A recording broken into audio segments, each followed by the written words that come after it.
friends, welcome to Knit To Cultivate To. This is primarily a fiber arts podcast, but I get up to all kinds of shenanigans while homeschooling my kids. Welcome. My name's Emily Wood and I live in Midland, Michigan with my husband and 2 kids. If this is your first time here, thank you for joining. And if you're a returning viewer, thank you for coming back and checking in. I don't have much admin today.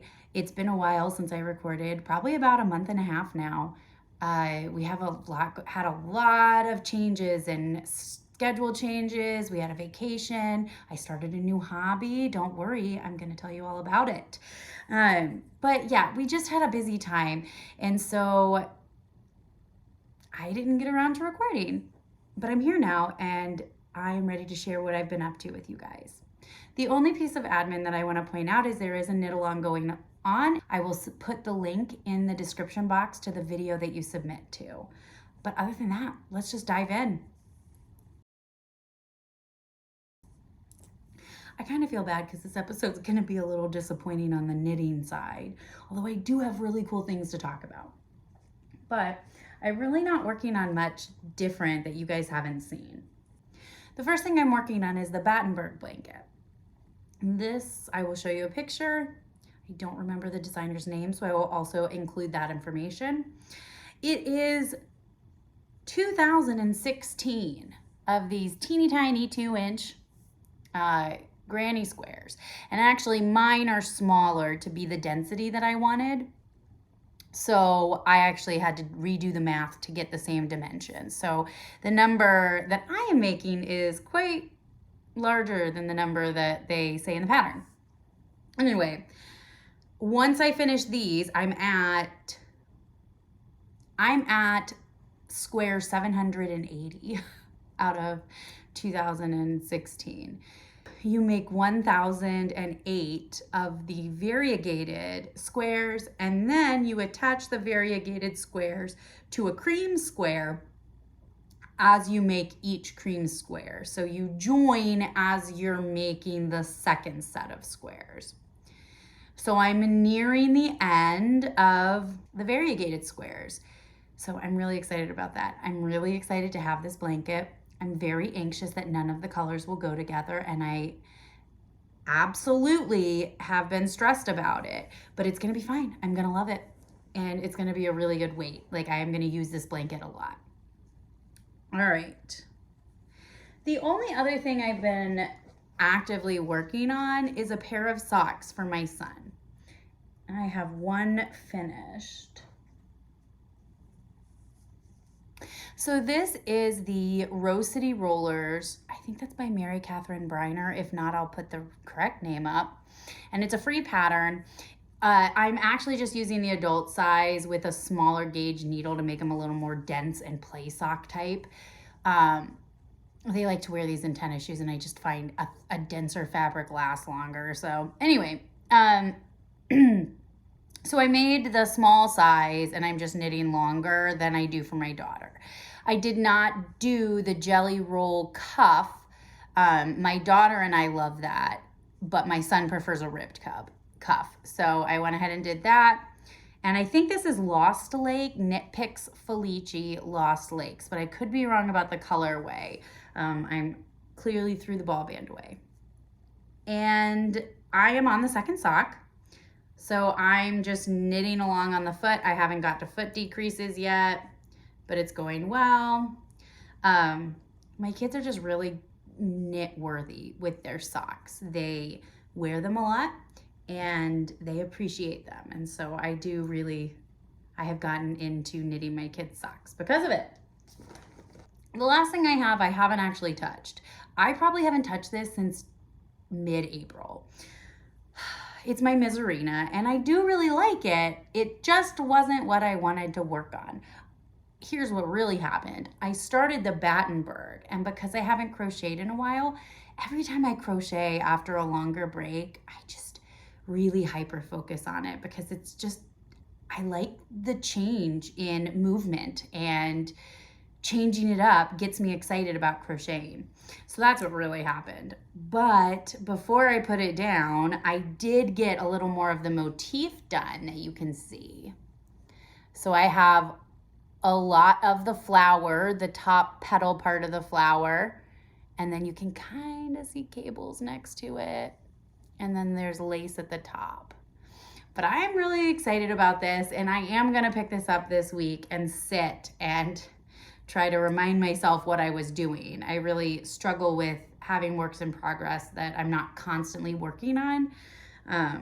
It's just really hard for my brain to do. But that's about all I've got right now for works in progress. Let's move on to some other crafting that I've been doing. So this is kind of the homeschool life section, and I'm gonna include this new craft in this section because it's a new kind of life story. Then from here on out, I'll put it in like works in progress and stuff. I have started taking bobbin lace lessons with a local woman. There's a woman who sits next to me in my women's choir, and when I found out she did bobbin lace, I got very excited. This is something that's been on my list of things to learn within my lifetime. But it was something that I was like, you know what, that's a later in life thing, like a post-kids activity. It sounds like you need a lot of quiet for it and stillness so the bobbins don't move. Like that doesn't feel like my life right now. Anyway, but this woman has a meetup group that meets up on Thursdays. And so she invited me, and the lessons are really affordable. They're about $10 a lesson. And that's not in the Thursday group. The Thursday group is just people who meet, which is so cool. But anyway, I went once to the meetup, and the woman giving me lessons set me up so well and got me started. So for lesson 1, first let me show you what things are. So here, this is so cool. These are the bobbins, and you can see that there's 2 white ones and then all these red ones. So this first portion is cloth stitch or linen stitch, which is essentially plain weave on a loom. Except your warp threads are your red bobbins that are hanging, and your working threads, the 2 white ones, are working back and forth across your threads. So it's essential, so the white threads are acting as your weft in this instance. Now, I kind of have to lose the weaving analogies once I get past cloth stitch because this has more to do, like there's twisting involved in this that's not involved in cloth stitch. Cloth stitch is literally just replicating plain weave. But this is the half stitch, and it's hard to tell that it's different. I'm sure it'll be easier to see things as I progress. This thing behind is just a bobbin holder that this woman purchased somewhere on like Etsy. So of course I knit like 5 of them. So I took scraps, and I just was excited about a new craft or whatever. So I just went with, when you have ADHD, you just have to follow the dopamine. When it is there, do not let it go by without taking advantage of it. Just follow it. And that's what I did. So I made a ton of these, and some of them are bigger. Let's see. Okay, so the first 2 I made are not gonna work. So I don't know what I'm gonna do with them or if I'll do anything with them, but these are not gonna work. I'm sure I'll figure something out. But I did make 2 sets of long ones and 2 short ones so that I can return hers. Anyway, so I'm excited. This is a new to me craft. I'm anxious to see how I like it. I'm much more interested in tape lace or lace for the border of something. You know what it makes me think of is like the lace on a smocked collar when I was a kid, like the lace panel at the top. So I'm interested in stuff like that, and a lot of the history behind it and like that kind of aspect, the culture behind it too. But anyway, I'm really excited. The bobbins are super light. I don't want to say it's easier than I thought it would be because that's not true, but it is it wasn't a huge learning curve for me. The biggest learning curve, I think, was trying to get my brain off of weaving and just think of it as a new craft instead of an extension of something else. But at the same time, they also kind of helped me understand what was happening. So I don't know. I'm really excited about this. This is the lesson 1 sampler, and I get into ground. So right now you have the pegs up top or the pins up top to hold everything and start it. And then as you go back and forth, you pin down the side. So right now the tape lace has pins at the top and just down the edges. But the next lesson has internal pins that like hold things together. So I'm anxious to start that. I've been reading ahead because we were gone for a week, so I didn't get to go back. But I'm excited for this week to head over there. Speaking of my friend who got me into bobbin lace, our women's choir did 2 really cool things. One was our spring recital. We had such good pieces. I will link below the video to it if anybody's interested. It was fabulous and I had a blast doing it. However, I should add that the first song did not record, so you have to skip through that one, which is a huge bummer. It's a beautiful piece. It was Lift Thine Eyes, Mendelssohn. So yeah, bummer. But anyway, it was like the one song I really wanted to hear. It's my favorite of the ones we did this time. It's all right. Anyway, and we also got to go sing the national anthem at a baseball game, which ended up being really, really funny because my friend, who is a fellow soccer mom, so we know we can yell, was there with her work that night and did not tell anybody she knew someone there. And out of nowhere screamed at the top of her lungs when it was done, "Way to go, Emily." And I'm not kidding. In the video, you can hear this, as well as see me look around so confused because my family was not there. We were supposed to be there and my son got COVID. And so he was isolated and away. And anyway, it was just a lot. So they didn't get to come. And I was standing there so confused. I was like, I know nobody that's here. Like, who knows me here? So I get back to my phone and of course had a message from her. And I was like, I seriously thought I was imagining something. But it was a really fun arrangement. The seconds were a little loud, I think. That is the part that I usually enjoy singing the most. So that was fun. But that was a really fun experience. And I had never sang.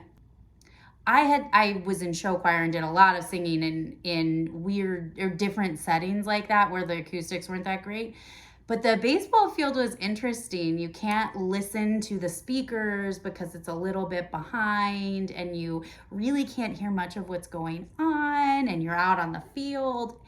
And I am the perfect height. Like I had to have looked ridiculous because I had just tears streaming down my eyes. The sun was directly in my eyes and I had to watch our director because you couldn't rely on your hearing to know where you were or if you were in time. So I was like having to force my eyes to be open in the sun and I just had like tears streaming down my eyes the whole time. And of course, because I'm short, I was right there in the front and the camera is right behind our director, like in our faces. So I'm sure blown up on the screen, that might have been a fabulous sight. But it was a lot of fun and it was a really cool experience. And I was just so happy to be a part of this group that's just starting. This was the second season of this group, and I'm really excited for next year. I left at the end of the year sad that practices were over and excited for them to start up again. So I think it is something that I will be doing for a long time. The other reason I haven't been knitting as much has to do with garden. So I have had garden on my mind for a while. I didn't get any cold weather stuff started. So no carrots or radishes, not a lot of greens. Honestly, I wasn't too concerned with a lot of that stuff. Radishes are really great and easy to do, and so are carrots. But the greens, I actually have a plan to grow them indoors under a grow light. which just makes me think of, back when I lived in a state where weed wasn't legal, and like people would grow it in their closets in their apartments in college. Like, anyway, so I have a grow light for my plants. And I have a really cool spot that is kind of my potting space and like where all my plant stuff is inside. And and so the light's set up there. And so I'm going to have a few smaller pots with some greens going there. So that's kind of my plan. So I didn't really care if I got them outside because I have longer term year-round goals with that.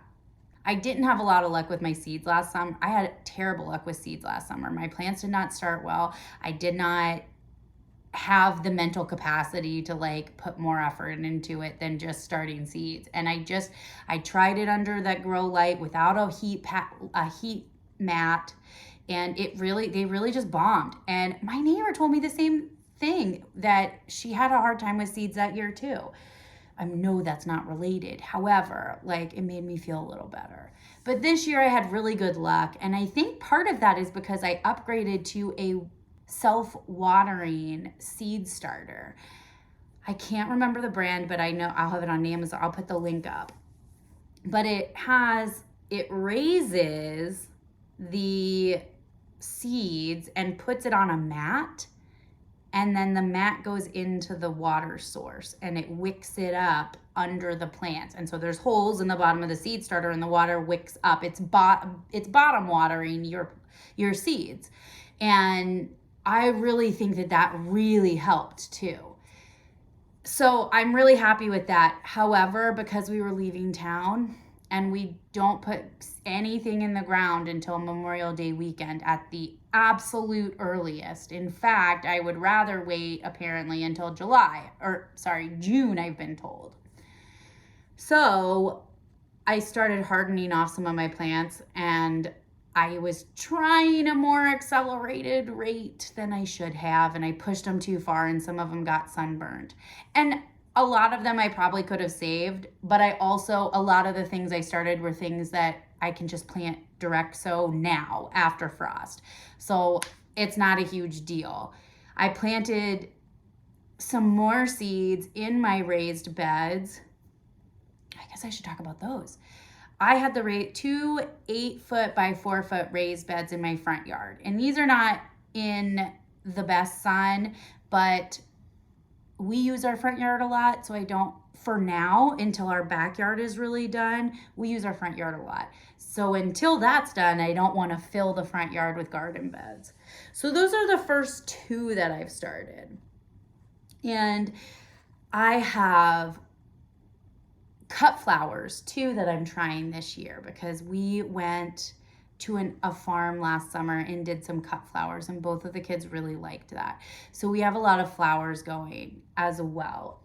I think I talked about how I got a lot of my seeds at seed swaps and seed libraries, and a lot of the flowers were from seed libraries.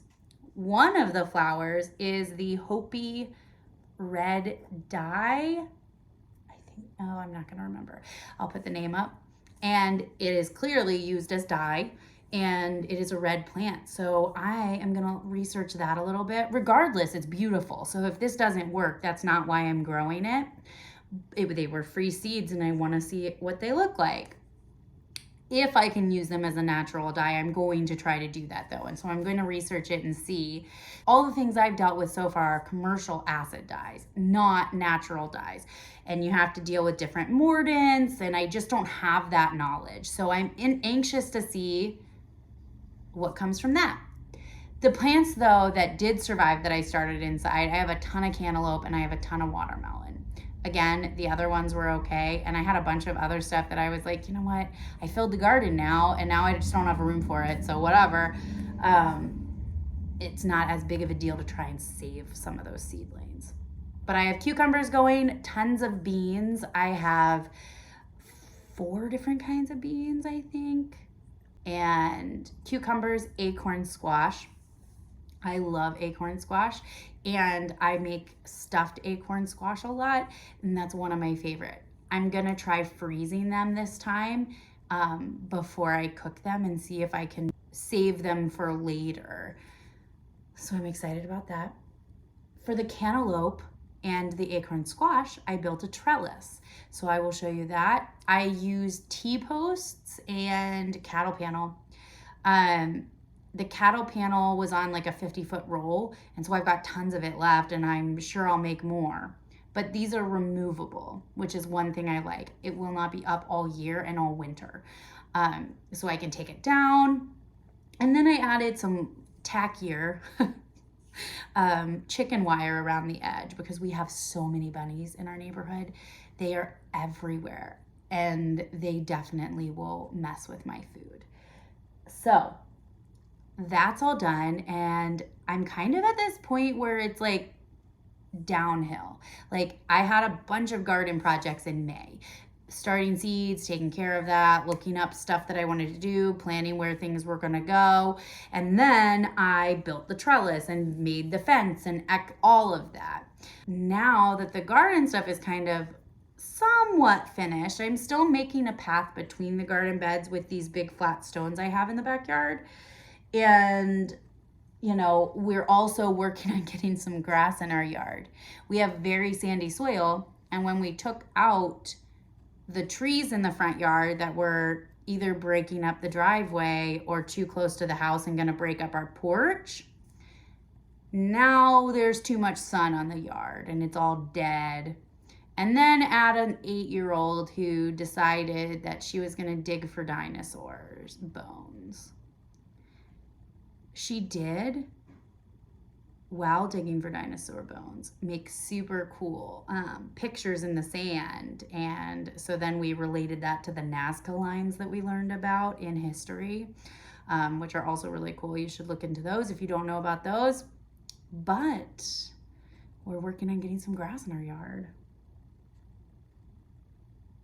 That's about it with garden. I'm really excited for flowers. I think that's what I'm really excited about. And we have lots of fruit and vegetables.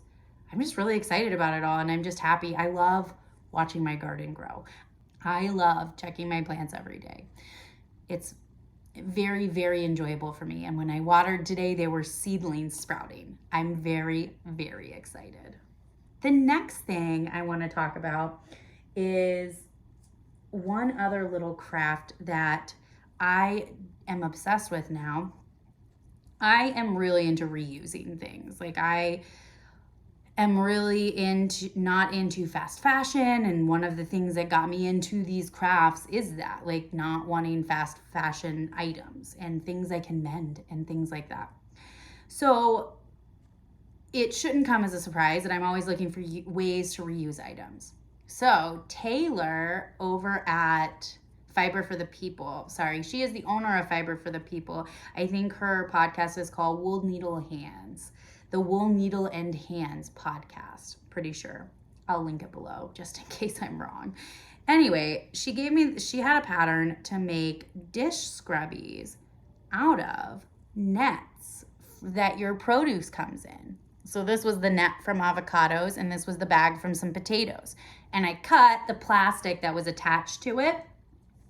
And it reminds me of this yarn, this Red Heart Scrubby yarn. It's essentially going to do the same thing, create an abrasive surface. So the post suggests making lengths and just crocheting it into your cotton dish scrub. I used to use Plarn to crochet dish scrubbies, and my husband to this day says they're his favorite. And they last forever because they're plastic and they're not going to like break down. But the single crochet or the crochet, whatever stitch you decide, creates enough of a texture that it kind of has a abrasive surface. But I still need to try this actually. But I'm really excited about that. I am excited to try that, and I think it's an awesome way to use this stuff that I can't recycle.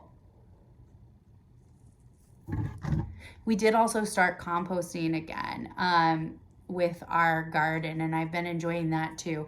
Kind of like I enjoy tending my garden, I kind of enjoy tending the compost as well. It's in a tumbler that I just got at Aldi, nothing like special, but I really like it. Like, it's really working well. And I got a compost accelerator just to keep it in check in case it gets really out of whack. So I'm really happy with how it's been going. Also went on a trip to Lake Huron. We went a little bit south of Port Sanilac, which is a very small town, and north of Lexington, which is also a small town. So we were right on the coast in between those two areas.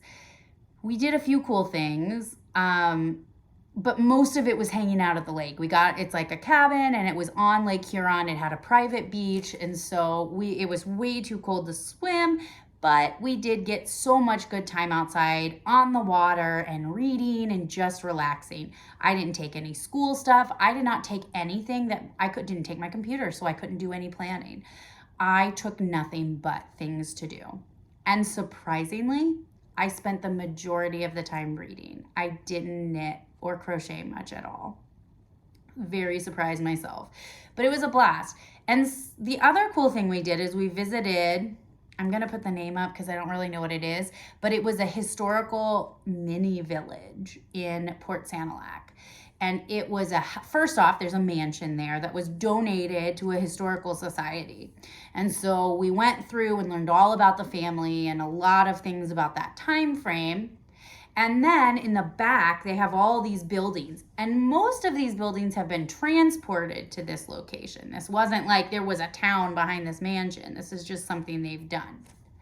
Another piece of thing that was really cool was getting a history tour from it was an older woman who was a volunteer, or according to her shirt, she was a volunteer.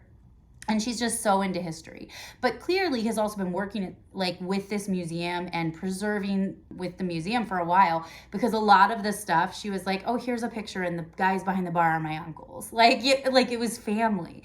Or we went into the church that was behind the house and she's like, I went to this church for 40 years. And it's like, oh my, that's so cool. And it brings me to this whole point about how local history museums are sometimes some of my favorite history museums. They are jam-packed with cool information and cool things. And I think you really get a sense of the people who lived in the town. And it feels different and more personal almost. It was great. It was a really cool place. And it was $30 for our whole family to do the tour. And the tour probably took an hour and a half. It took at least an hour. And they had a schoolhouse, they had a general store, a church, a few different kinds of houses. It was just really cool. The other thing that I did while we were on vacation is I collected rocks. I collected teeny tiny cool rocks from Lake Huron, and I got 48 of them. And I have had a pattern to crochet among is it Mancala or Mancala? I don't know. I think it's probably Mancala set, and use the teeny tiny stones I collected from Lake Huron. We don't have that game, and I do love that game. I'm going to polish the stones and then kind of coat them in something so you can see the cool features, and then we'll have a cool vacation game or souvenir from our time on Lake Huron. Other than that, we have done some school, but it is finally nice in Michigan and we have been outside. We've been working on finishing up some of our school year, and I've been working on planning for the next year and planning for, I don't know teaching schedules yet. So later in the summer, we'll focus on planning for work next year. But right now I'm kind of in homeschool mode, probably until July. And our co-op stuff ended, and a lot of our activities ended, like soccer just ended.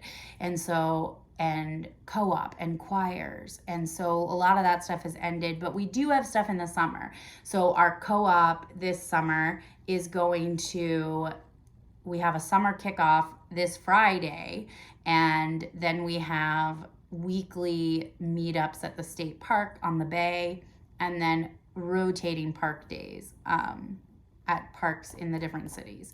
So I'm excited for more casual adventures with the kids over the summer. And we got a new tent. We needed an additional tent now. We've kind of outgrown ours. So we needed a tent for the kids. And so we are ready to go do some camping. However, we first, in like 2 weeks, are going to Hershey, Pennsylvania, so I don't think we'll do anything until then. With school, though, we did raise some caterpillars and release them today. We had monarch butterflies, and we released them after they grew. I think I talked about this because I thought like all of them were dead, but actually 3 of them survived. And then I knocked one of them off when they were in their chrysalis. And so I thought that one was going to die. And then I panicked because I got there and it was like cracked open and I didn't realize they had hatched. And that was the first one I checked. And I panicked thinking I killed it. They all made it. They all made it. Well, 3 made it. 2 were crushed underneath the feeding plate. So they did not have any shot. But 3 made it and they got out today. So that was cool. We also did a really cool thing with Eli's soccer coach. He is in the Coast Guard and he works on the Saginaw River, and I'm assuming in the Bay and all over, I'm sure, but I think frequently in the Saginaw River. And they took us up and down the river on this really cool boat ride. It's a work boat, but the kids then got to tour it. Like there's an hangout place where they sleep, and like there's an underneath area, and then they got to each drive the boat if they wanted and like learn about how to do that and he was just awesome. Like he really wanted to give the kids this really cool experience and he nailed it. Like it was so cool, and I just really appreciate how involved he was with showing the kids so much. He really was excited to show them and to teach them. And as a homeschooler, I love experiences like this. This is like what we live for, right? I know that doesn't really have much to do with the homeschool. It's just we always are looking for those small educational moments everywhere. And so that was just a really cool thing. That's really all I've got for life stuff. We are chilling out. I'm done teaching for the semester. I was really burnt out. It was a really long semester and a half. And I kind of was just thrown into it. I wasn't kind of thrown into it. I was absolutely thrown into it. And it was a lot of adjusting, and it's still going to be adjusting this next year. So, but I will be more prepared this year as I have my summertime to do some prep, and I didn't have any of that last time. But that's about it for us right now. We're ready for pool, and that's pretty much it. The books I'm reading. I had started How to Talk So Kids Will Listen and How to Listen So Kids Will Talk. I had to think about it. And I'll write the 2 authors' names up here. I really, really liked this book. I did not finish it. I really, really liked this book, but it is not relevant to me. It is, but it's not stuff I haven't heard. Like it's all things that I've already learned, like it was a lot of stuff that I already do. And it really was stuff that I feel like is, not that it's not beneficial later, but it's stuff that you really like work on it when they're younger at that age. And like now we've kind of passed a lot of the point where these scenarios are coming up as often. So it really was a great book. I loved it. I really liked the things they were talking about. I have no issues with the stuff they were saying. I agree with most or pretty much all of it, but like 0 complaints. It just really wasn't what I needed, and I gave it a long enough time. And then I got another book, and I was like, well, I don't think this is helping me. So I stopped that and had gotten Hunt, Gather, Parent, which I started a while ago and never finished, and got it back and started listening to it again. And I started from the beginning because I loved it so much the first time, and haven't gotten into new content yet, but I'm enjoying listening to it. And last time I had it in a paper book, and I need it to be something I listen to. So I'm enjoying that. I highly recommend that. Like run to get Hunt, Gather, Parent. It's so good. But anyway, so that was really good. And then I read on vacation The Warsaw Orphan by Kelly Reimer. So this is in Warsaw, in the ghetto, and there's a girl who lives outside the ghetto, and it's based off of Irene, hang on. the characters in this story are all based on Irina Sendler and her team's work in rescuing over 2,000 children from the Warsaw ghetto.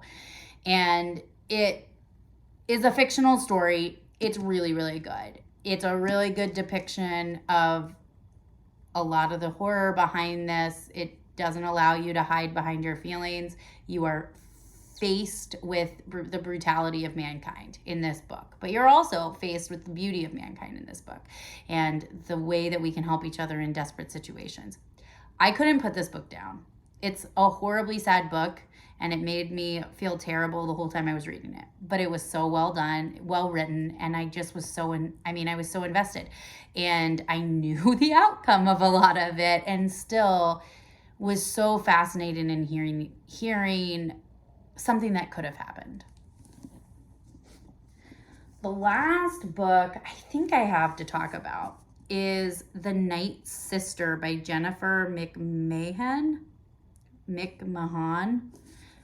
And I'm probably 3/4 of the way done with this. This was a book I found at a used bookstore that we have in Bay City. My sister and I went when she was here last.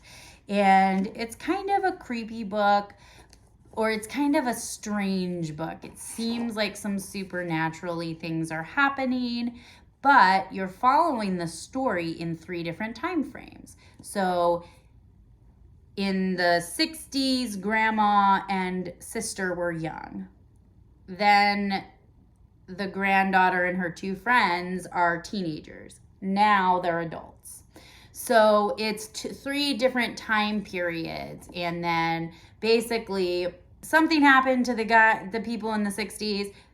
In the 80s, they figured it out, lost touch, and now something terrible happened. And let's see, did this cause it? So it's good so far, and I like it.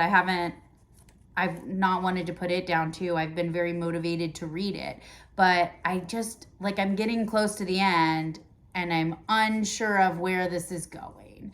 I still just have no concept of how it will end. So that always makes me anxious. Do you have enough time to resolve this? I hope this isn't a bad ending. Anyway, so that's a really good book, and I'm really excited about that. But did you guys see there's a new Hunger Games book? I am super excited about that. What is it called? The Ballad of... I'll put it up. But I have it on hold, and I'm really excited to get it because I loved the Hunger Games series, and when I watched it or when I read it the first time back when my son was young and the books came out. And so I'm really, really excited for another Hunger Games installment. Other than that, I think that's all I've got for you guys today. I apologize that there wasn't much knitting and there was a lot of chit-chatty. But I do think that I will have more to show you next time on the Ms. Arena. But hopefully next time I'll have more to show you. Thank you guys for coming back, and I will see you next time. Bye.